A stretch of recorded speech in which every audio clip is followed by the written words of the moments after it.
Good morning बच्चों, कैसे हो सभी। I hope you all are fit and fine. तो बच्चों, आज का हमारा टॉपिक है सप्तक। अगर आप संगीत में कुछ सीखना चाहते हैं, पढ़ना चाहते हैं या कुछ भी करना चाहते हैं या एज ए सब्जेक्ट आपके पास मतलब सब्जेक्ट है ये, तो क्या करना है, सबसे पहले हमें सप्तक का ज्ञान होना जरूरी है। ठीक है, तो इसीलिए आज हम सप्तक पढ़ेंगे। सप्तक का मीनिंग क्या है? संगीत के 7 स्वरों को क्रम अनुसार समूह में बांधने को सप्तक कहते हैं। मीन्स कि संगीत के 7 स्वरों के क्रम अनुसार समूह को सप्तक कहा जाता है।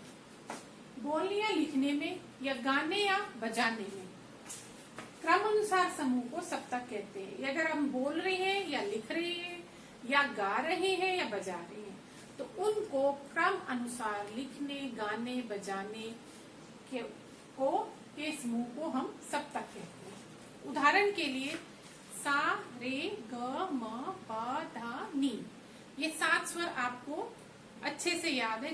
कई लोग ऐसे, कई मोस्टली आप भी हैं, चाहे आपको म्यूजिक के बारे में पता है, नहीं पता, या आपने पढ़ा है या नहीं पढ़ा कभी भी, लेकिन सप्तक के 7 स्वर मोस्टली सबको मालूम होते हैं।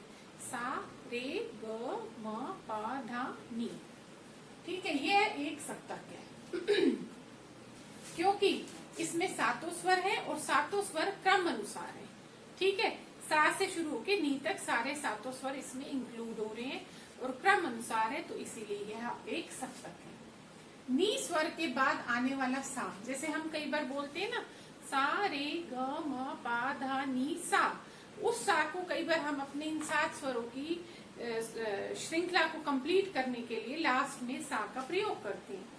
तो जो नी स्वर के बाद लगने वाला सा है वह पहले सा से दुगना ऊंचा होता है। जो शुरू में हम करते हैं सा, ये नॉर्मली हम गाते हैं, और लास्ट में नी के बाद जब हम सा का प्रयोग करते हैं तो उसको दुगनी ऊंचाई से दुगना ऊंचा करके गाते हैं। इस सा से नया सप्तक शुरू होता है। मीन्स की जो नी के बाद वाला सा है उससे एक नए सप्तक की शुरुआत होती है। इस सप्तक के सभी स्वर पहले सप्तक के सभी स्वरों के क्रम अनुसार ही दुगने ऊंचे स्वर में होते हैं। कहने का मतलब ये कि जो हमने पहले सा, रे, ग, म, प, ध, नी पढ़ा है और इसके बाद जो सा शुरू हो रहा है ऊंचे स्वर में, तो उस ऊंचे स्वर में जितने भी सप्तक के 7 स्वर लग रहे हैं वो पहले वाले सप्तक के दुगने ऊंचाई से गाए और बजाए जाते हैं। इस प्रकार एक के बाद एक नए सप्तक हो सकते हैं, कई सप्तक हो सकते हैं। इसी तरीके से जैसे आप बताया दुगनी ऊंचाई से गाया जाता है, तो कई सप्तक हो सकते हैं, परंतु मानव कंठ की सीमाओं को देखते हुए, ठीक है, हमारा जो कंठ है जिससे हम गाए जाएंगे उसकी भी एक लिमिटेशन है, उसकी भी एक सीमा है। तो उस सीमा को देखते हुए विद्वानों ने मुख्यतः 3 सप्तक बताए हैं जिनको हर स्त्री पुरुष बच्चे आसानी से गा और बजा सकते हैं। ठीक है, कुछ विशेष वाद्यों में इन तीनों सप्तकों के अतिरिक्त कुछ नए सप्तक भी होते हैं। मीन्स की ये 3 सप्तक तो है जो भी हम पढ़ेंगे, और कुछ स्पेशल वाद्य यंत्र होते हैं जिसमें इन तीनों के अलावा और सप्तक का प्रयोग भी किया जाता है। अब हम 3 प्रकार देखते हैं। आप अब देख रहे हो सप्तक, उसके 3 प्रकार, मंद्र सप्तक, मध्य सप्तक एंड तार सप्तक। ठीक है, यहाँ उनके चिन्हित किया गया है सारे ग, म, प, ध, नी को। अब सबसे पहले हम पढ़ते हैं मंद्र सप्तक की मंद्र सप्तक होते क्या है। इस सप्तक के स्वरों की संख्या मध्य सप्तक के स्वरों से आधी होती है। मीन्स की जो मध्य स्वर के सप्तक हैं उनसे आधी होती है। आधी ये नहीं कि वर्ड्स कम हो गए, वर्ड्स तो पूरे होते हैं, ठीक है, लेकिन जो गाने और बजाने की जो सीमा होती है वो मध्य सप्तक के स्वरों से आधी होती है, कम होती है। इस सप्तक के स्वरों को गाने से हृदय पर जोर पड़ता है। मीन्स कि जब हम मंद्र सप्तक के को गाते और बजाते हैं और गाया जाता है मंद्र सप्तक के सारे गामा पाधा नी को, तो इस सबसे ज्यादा प्रेशर हमारे दिल पर, हमारे हृदय पर आता है। पहचान के लिए मंद्र सप्तक के स्वरों की पहचान क्या है? तो पहचान के लिए इन स्वरों के नीचे एक बिंदी लगाई जाती है, जैसे देख रहे हैं आप, सा, रे, ग, म, प, ध, नी, और आपको हर वर्ड के नीचे बिंदी नजर आ रही है। तो यही जो है इस मंद्र सप्तक के स्वरों की पहचान है। ठीक है, इसके बाद आ जाता है मध्य सप्तक। मध्य सप्तक क्या है? साधारणतः आवाज में जब हम गायन करते हैं तो मध्य सप्तक का ही प्रयोग करते हैं। इस सप्तक को गाने से जोर नहीं पड़ता है, नहीं लगता है, और क्या होता है, इस सप्तक के स्वरों की आवाज तथा आंदोलन संख्या मंद्र सप्तक के सप्तकों की संख्या से दुगनी होती है। मीन वर्ड्स वही है, लेकिन जब जो मंद्र सप्तक जो है हम गाते हैं, मध्य सप्तक उससे दुगनी आवाज में गाया और बजाया जाता है। मतलब कि इसके स्वरों की सप्तक की जो हम गाते हैं आवाज और उनका आंदोलन करते हैं, आंदोलित करते हैं शब्द को, तो वो दुगना होता है मंद्र सप्तक से। तथा तार सप्तक के स्वरों से आदि होती है, और तार सप्तक जो तीसरा सप्तक हमने बताया उससे आदि। मंद्र सप्तक से दुगनी, तार सप्तक के स्वरों से आदि। यह आवाज ना तो अधिक नीची होती है और ना ही अधिक ऊंची होती है। ठीक है, इस सप्तक के स्वरों को हम गाते वक्त अगर जब गाते हैं तो गले पे कोई जोर नहीं पड़ता है, और इन स्वरों को हम आसानी से गा और बजा सकते हैं, आसानी से इनको गाया जा सकता है। ठीक है, इसीलिए गायन और वादन में सबसे ज्यादा गायन और वादन किसी भी चीज को गाने के लिए, गाने को और प्ले करने के लिए इंस्ट्रूमेंट को सबसे ज्यादा किसका प्रयोग किया जाता है? मध्य सप्तक प्रयोग किया जाता है। ठीक है, इस प्रकार सप्तक के स्वरों को दर्शाने के लिए कोई भी चिन्ह का प्रयोग नहीं किया जाता, सीधे जैसे एज यूजुअल लिखते हैं वैसे लिखा जाता है, जैसे सा रे ग म पा धा नी। ठीक है, दाएं बाएं ऊपर नीचे कोई भी चिन्ह नहीं होता, एज इट इज वर्ड्स लिखे जाती हैं, तो वो मध्य सप्तक के स्वर कहलाते हैं। अब इसके बाद बच्चों आ जाता है तार सप्तक।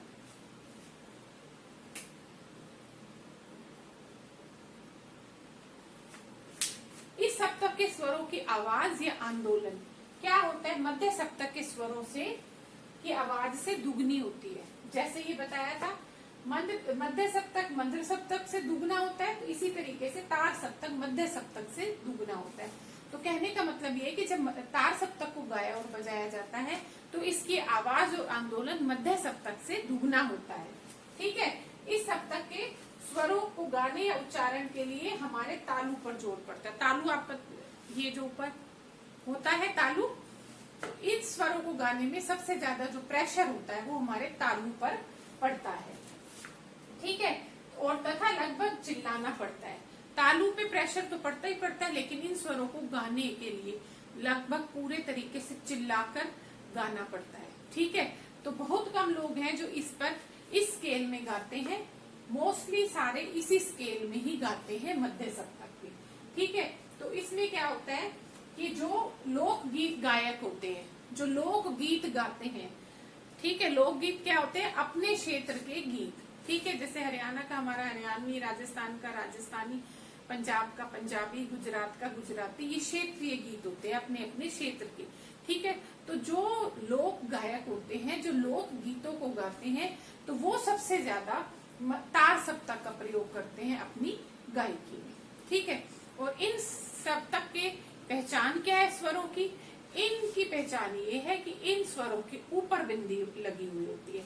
जैसे मंद्र सप्तक में आपने पढ़ा था नीचे बिंदी होती है, इसी तरीके से तार सप्तक में स्वरों के ऊपर बिंदी होती है।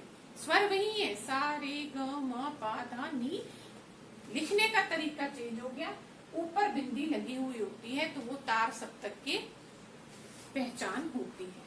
तो बच्चों, ये सप्तक किसे कहते हैं और कितने प्रकार के होते हैं और कैसे हम इसकी पहचान कर सकते हैं, ये अभी आपने देखा।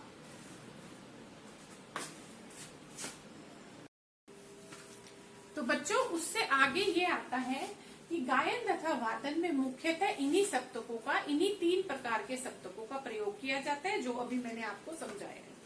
और 3 सप्तकों का प्रयोग तो कर रहे हैं, इसके साथ सभी ग्रंथकारों ने इन्हीं 3 सप्तकों का वर्णन हर जगह किया है। मीन्स की 3 सप्तकों का वर्णन अपने ग्रंथों में किया है। अब प्रत्येक सप्तक में शुद्ध तथा विकृत 12 स्वरों को इस प्रकार लिखते हैं। ठीक है, शुद्ध तथा विकृत मिलाकर 12 स्वर बनते हैं। वो लिखे कैसे जाते हैं वो देखिए। जैसे मंद सप्तक के हैं सा रे रे ग ग म प ध ध नी नी।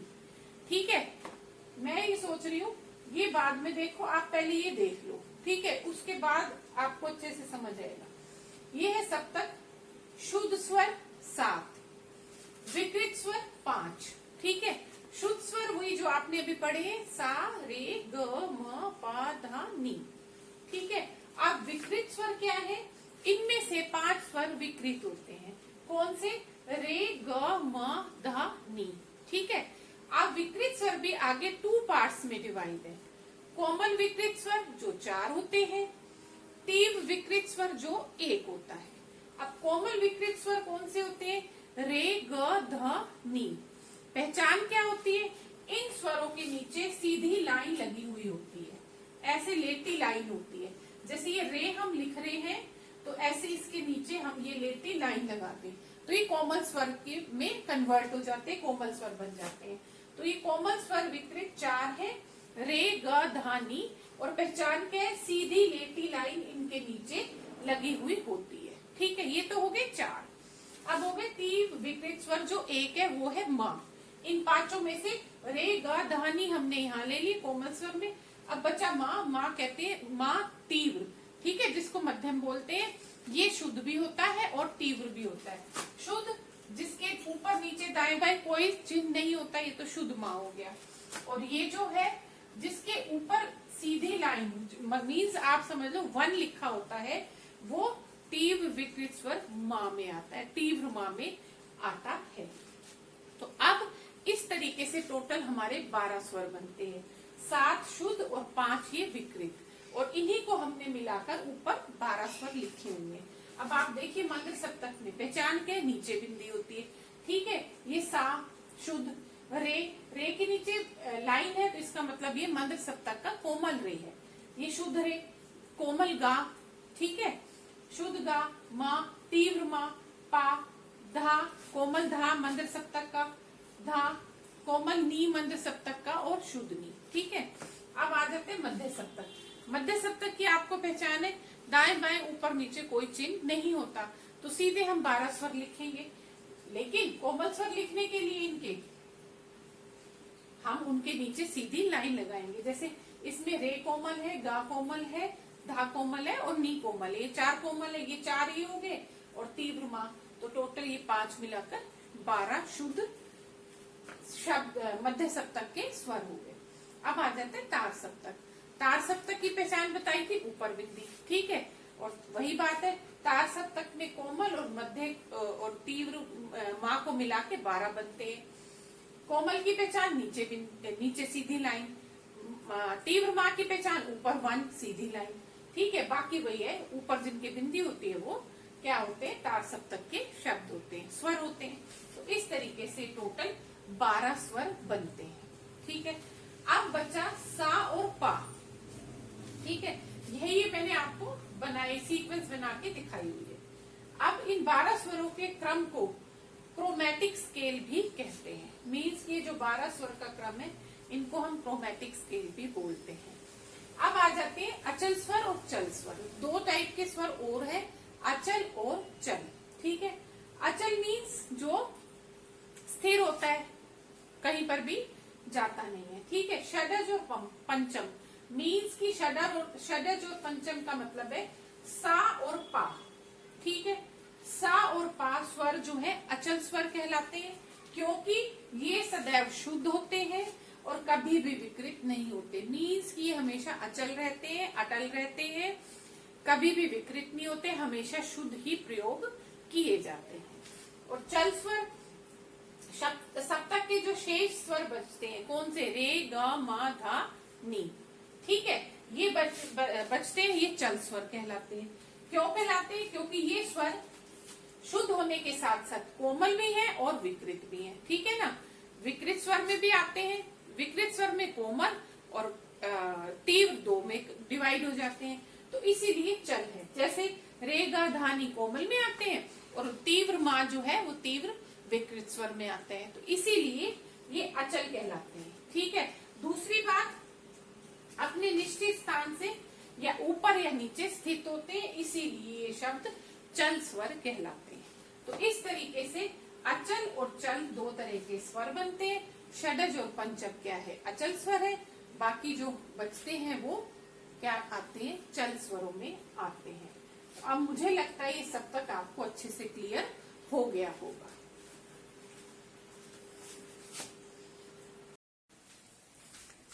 चलिए बच्चों, अब इसके बाद आ जाता है कोमल तथा तीव्र स्वरों में अंतर। अब आपने कोमल स्वर भी पढ़ लिए, आपने तीव्र स्वर भी पढ़ लिए, अब दोनों में अंतर क्या है वो देखेंगे। वैसे तो आपने जब इनकी डेफिनेशंस वगैरह पढ़ी है समझ आ गया होगा, फिर भी एक बार देख लीजिए।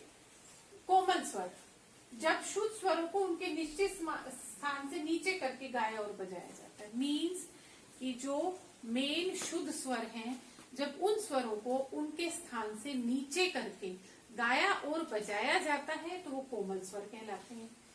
तीव्र स्वर क्या होते हैं, इसके अपोजिट, जब शुद्ध स्वरों को उनके तय स्थान से ऊपर ले जाकर गाया और बजाया जाता है तो वो तीव्र स्वर कहलाते हैं। ठीक है, कोमल स्वर इनकी संख्या 4 है, रे ग ध नी। तीव्र स्वर एक होता है, मां, मध्यम जिसको कहते हैं मां, निशान ऊपर लाइन। कोमल स्वरों को दिखाने के लिए इनके नीचे पड़ी रेखा लगाते हैं। ठीक है, जैसे ये दिखाया हुआ है, रे ग धानी और नीचे एक पड़ी सीधी सीधी रेखा लगाई हुई है, तो ये कोमल स्वर को दिखाने का तरीका है। और तीव्र स्वर को दिखाने के लिए उसके ऊपर एक पड़ी रेखा, खड़ी रेखा मतलब लगाई जाती है। ठीक है, जैसे मां, मां बनाया है, पहले भी आपको मैंने बताया मां, और उसके ऊपर इस तरीके से लाइन, और ये जैसे है, जैसे रे लिखा और नीचे पड़ी रेखा। ठीक है, तो इस तरीके से इनको हम दिखाते हैं, तो ये कोमल और तीव्र स्वर में अंतर आ जाता है। अब बच्चों उसके बाद आता है एक चीज और, अंग्रेजी में सप्तक को ऑक्टेव कहते हैं। वैसे ऑक्टेव का मीन्स क्या होता है, 8। क्यों कहा जाता है उसका रीजन अब हम पढ़ेंगे। ठीक है, क्योंकि आप अब बार बार सोच रहे हो कि मैडम कह रही सप्तक के 7 स्वर, लेकिन अंग्रेजी में ऑक्टेव कहते हैं। क्यों अंग्रेजी में सप्तक को ऑक्टेव कहा जाता है? सप्तक का अभिप्राय 7 स्वरों से होता है। वैसे सप्तक का जो अभिप्राय है 7 स्वरों से होता है, जबकि ऑक्टेव का अर्थ होता है 8। ठीक है, ऑक्टेव का अर्थ होता है 8 का समूह। तो क्यों भारतीय संगीत में 7 स्वरों के समूह को सप्तक कहते हैं। जो हमारा भारतीय शास्त्रीय संगीत है उसमें सप्तक 7 स्वरों के समूह को सप्तक कहा गया है, जो इस प्रकार है, जैसे आपको पता ही है, सा रे ग म पा धा नी। लेकिन पाश्चात्य जगत, ठीक है, पाश्चात्य जगत में इसी बात को ऑक्टेव शब्द के द्वारा प्रयोग किया जाता है। ऑक्टेव का मतलब आपने 8 पढ़ा है, सप्तक के स्वर 7 है, लेकिन पाश्चात्य जगत में इसको ऑक्टेव के नाम से जाना जाता है। क्योंकि जब विद्यार्थी संगीत का अभ्यास करते हैं तो वे सामान्यतः सा रे गा मा पा धा नी सा, जैसे मैंने अभी बताया था, अपने स्वर को कंप्लीट करने के लिए हम तार सप्तक के सा को यूज कर लेते हैं। 7 स्वर तो नी तक खत्म हो गए और तार सप्तक के सा को हमने इस्तेमाल करके उसमें ऐड कर लिया, अर्थात मध्य सप्तक के सा से शुरू किया और तार सप्तक के सा पर हमने फिनिश किया अपने स्वर को। ठीक है, तो उच्चारण करते समय तो क्या हो गया यहाँ पर, अगर उसको हम इंक्लूड कर ले तो क्या बने, 8 स्वर।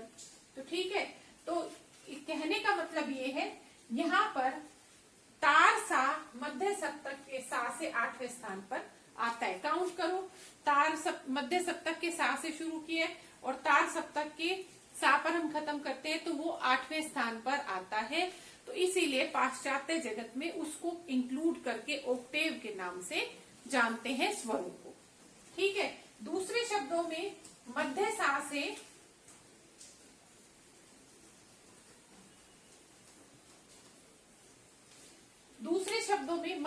से तार सा की दूरी 8 पग की है। वही सा रे गा मा पा धा नी सा। ठीक है, तो मध्य सा से तार सप्तक के सा की दूरी 8 पग की है। इसीलिए इसी आधार पर पाश्चात्य जगत में सप्तक को ऑक्टेव कहा जाता है। रिहर्सल के दौरान हम भी यूज करते हैं, लेकिन हमारे भारतीय शास्त्रीय संगीत में हम 7 ही मानते हैं नी तक।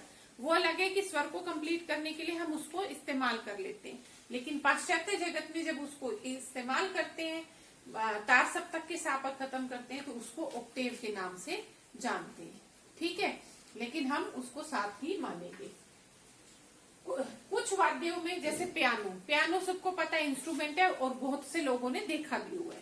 ठीक है, कुछ वाद्य जैसे पियानो में 3 से अधिक सप्तक का प्रयोग किया जाता है। अब आप कहेंगे शुरू से मैडम बता रही है सप्तक 3 है। यस बच्चों, सप्तक भारतीय जगत के संगीत के हिसाब से सप्तक 3 ही है, लेकिन कुछ ऐसे वाद्य यंत्र हैं जिनको हम अधिक सप्तकों में बजा सकते हैं, उनमें से एक पियानो भी है।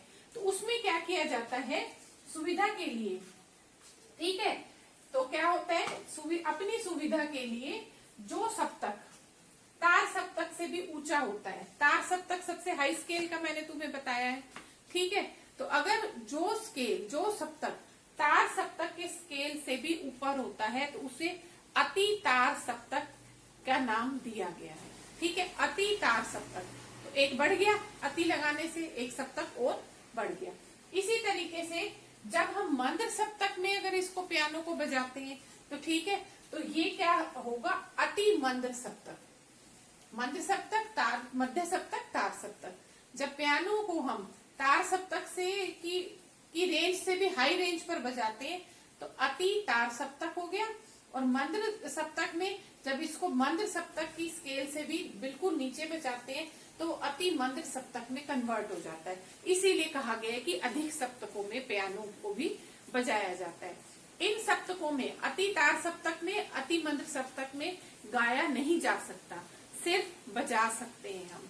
ठीक है, तो कई बार अपने संगीत को कर्णप्रिय और सुंदर दिखाने के लिए जो संगीतकार होते हैं अति तार सप्तक में और अति मंद सप्तक में अपनी मतलब कला दिखाते हैं और उनको इंस्ट्रूमेंट्स को बजाते हैं। तो ठीक है, कुछ वाद्यों में होता है, एग्जाम्पल के लिए हमने यहाँ पे पियानो लिया है।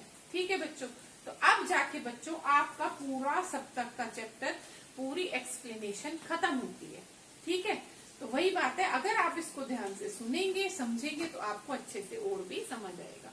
तो अब आपसे यही है कि आप इस वीडियो को ध्यान से सुनिए, समझिए और लर्न करिए, जिससे आगे आपको म्यूजिक सब्जेक्ट पढ़ने में प्रॉब्लम नहीं आएगी, क्योंकि म्यूजिक का बेस है। ठीक है बच्चों, तो चलिए बच्चों, और घर पे रहिए, मेरे चैनल को लाइक करिए, मेरे चैनल को सब्सक्राइब भी करिए और अच्छे से स्टडी करिए। तो ओके बच्चों, bye, have a nice day, bye बच्चों।